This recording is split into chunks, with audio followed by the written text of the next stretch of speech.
नमस्कार दोस्तों, आज हम हाजिर है एक रसप्रद कहानी से। वो कहानी का नाम है लालची दूध वाला।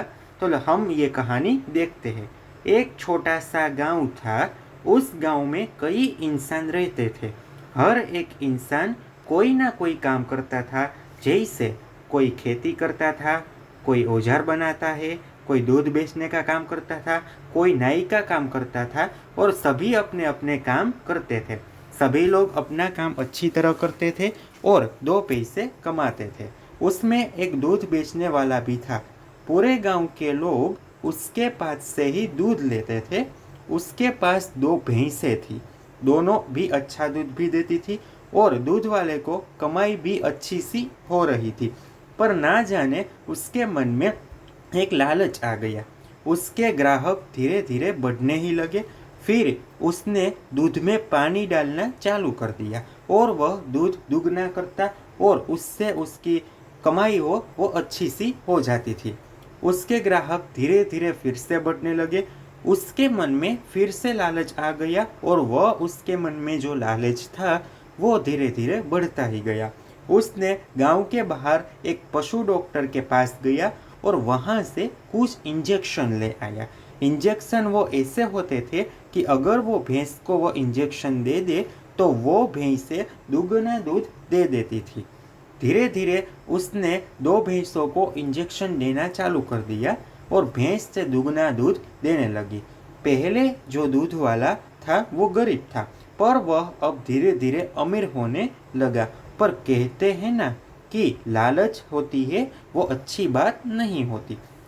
एक दिन वह दूध वाला अपना दूध बेचकर वापस आ गया तो उसने देखा कि उसकी दोनों भैंसें से वो कहीं से चल नहीं पा रही है और वह बहुत ही बीमार हो गई है।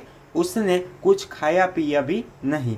फिर शाम को उसने पशु डॉक्टर को बुलवाया और उसने वो भैंसें दिखाई। पशु डॉक्टर ने तुरंत कहा कि मैं ये चेक कर देता हूँ और उसने चेक करने के बाद कहा कि आप जो दूध बढ़ाने के इंजेक्शन दे रहे हैं उसका ओवरडोज हो गया है और आपकी भैंसें बहुत दिनों की मेहमान अब नहीं है। फिर वह डॉक्टर चला गया और उसने देखा कि उसकी दोनों भैंसें तो हिलना भी बंद कर दिया और धीरे धीरे उसकी दोनों भैंसें मर गई। दूध वाला बहुत ही पछताया और रोने लगा। पर वह कहते हैं ना, अब पछताए होत क्या जब चिड़िया चुग गई खेत। इस तरह धीरे धीरे दूध वाले का सभी धंधा बंद हो गया और दूध वाले ने अभी नई जिंदगी शुरू की और प्रतिज्ञा ली कि वह कभी किसी भी प्रकार की लालच में नहीं आएगा और अपना भी जो भी धंधा होगा वो पूरी ईमानदारी से करेगा। तो इस स्टोरी का जो मोरल होता है वो क्या है कि हमें कभी भी किसी चीज़ की लालच में नहीं आना चाहिए। सच में लालच बहुत बुरी बला होती है। तो इस स्टोरी को सुनते ही हमें यह मोरल मिलता है कि कभी भी हमें कोई भी वस्तु जो होती है उसमें हमें लालच नहीं करना चाहिए। हमें जो मिला है उसमें ही हमें संतोष रहना चाहिए। तो इसी रसप्रद कहानियाँ सुनने के लिए आप लोग इस चैनल पर नए हो तो इस चैनल को भी लाइक करें, शेयर करें और सब्सक्राइब करना ना भूलिए।